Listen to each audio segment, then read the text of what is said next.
रात के 2:10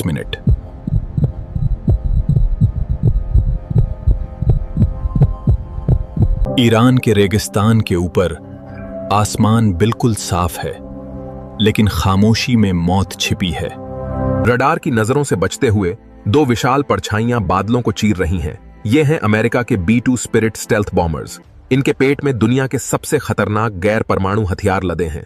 30,000 पाउंड का GBU-57 मैसिम, जिसे प्यार से बंकर बस्टर कहा जाता है।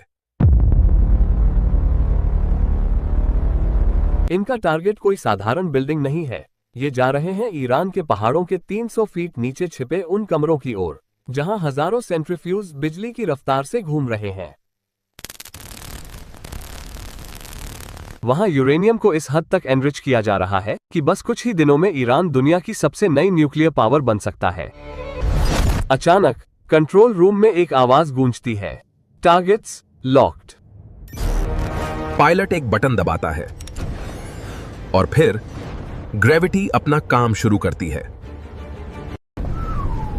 पहाड़ के सीने को चीरने के लिए तैयार ये विशाल बम नीचे की ओर गिरते हैं।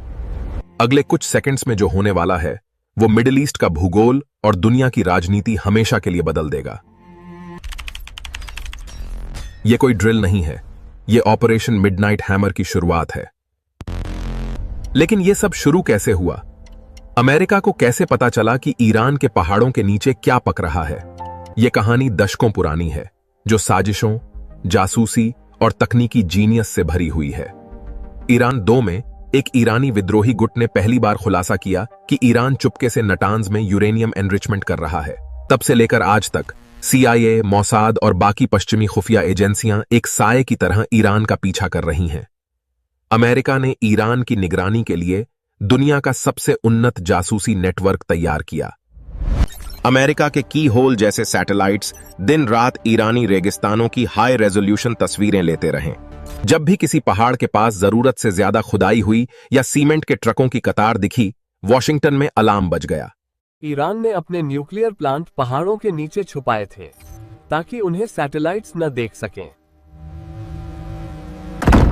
लेकिन यूरेनियम को प्रोसेस करने वाली मशीनें यानी सेंट्रीफ्यूजेस भारी मात्रा में गर्मी पैदा करती हैं। आपको याद होगा 2010 का वो साल जब अमेरिका और इजराइल ने मिलकर स्टक्सनेट नाम का एक कंप्यूटर कीड़ा बनाया था। इसने बिना किसी धमाके के ईरान के 1000 से ज्यादा सेंट्रीफ्यूज को खुद ब खुद तबाह कर दिया था। यह इतिहास का पहला ऐसा डिजिटल वेपन था।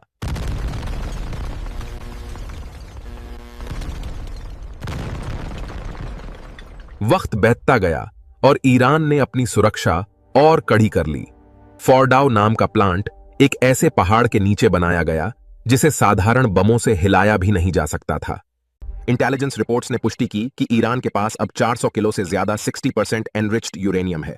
इसे 90% यानी वेपन्स ग्रेड तक ले जाने में बस कुछ हफ्तों का वक्त लगेगा। वॉशिंगटन में फैसला ले लिया गया, डिप्लोमेसी का वक्त खत्म हुआ। जून 2025 की वो रात अमेरिका ने अपने सबसे आधुनिक हथियारों का इस्तेमाल किया। मिशन का नाम था ऑपरेशन मिडनाइट हैमर।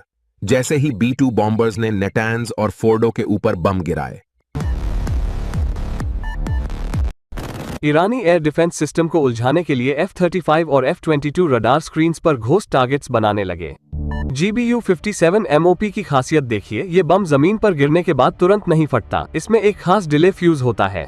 ये पहले 200 फीट तक ठोस कंक्रीट और ग्रेनाइट की चट्टानों को ड्रिल की तरह चीरता हुआ अंदर घुसता है, और जब ये उस जगह पहुंचता है जहां सेंट्रीफ्यूज हॉल होते हैं, तब ये फटता है। धमाका इतना भीषण था कि पहाड़ के अंदर बने कंक्रीट के चैम्बर ताश के पत्तों की तरह ढह गए। वो हजारों सेंट्रीफ्यूज पलक झपकते ही मलबे में बदल गए। खुफिया रिपोर्ट्स के मुताबिक फोर्डो और इस्फहान के साइट्स को सिवियर डैमेज पहुंचा। अमेरिकी राष्ट्रपति ने दावा किया कि ईरान का न्यूक्लियर प्रोग्राम कम से कम 2 से 3 साल पीछे चला गया है। धमाकों की गूंज शांत हो गई, लेकिन इसके नतीजे अभी शुरू हुए थे। ईरान ने इसके जवाब में कतर में स्थित अमेरिकी बेस पर मिसाइलें दागीं। दुनिया एक तीसरे विश्व युद्ध की कगार पर खड़ी थी। आज भी बहस जारी है, क्या बमबारी किसी देश की सोच को मिटा सकती है? अमेरिका ने मशीनें तो तोड़ दी, लेकिन उन वैज्ञानिकों के दिमाग में छिपे ज्ञान को कैसे मिटाएंगे? इतिहास गवाह है कि जब भी किसी देश के न्यूक्लियर प्रोग्राम को बलपूर्वक रोका गया है, वो पहले से ज्यादा गुप्त और खतरनाक होकर उभरा है। ऑपरेशन मिड हैमर ने भले ही आज ईरान की रफ्तार रोक दी हो, लेकिन क्या यह शांति की शुरुआत है? यहां परमाणु हथियारों की यह दौड़ शायद तब तक खत्म नहीं होगी जब तक इंसान को खुद अपनी ताकत से डर नहीं लगने लगता।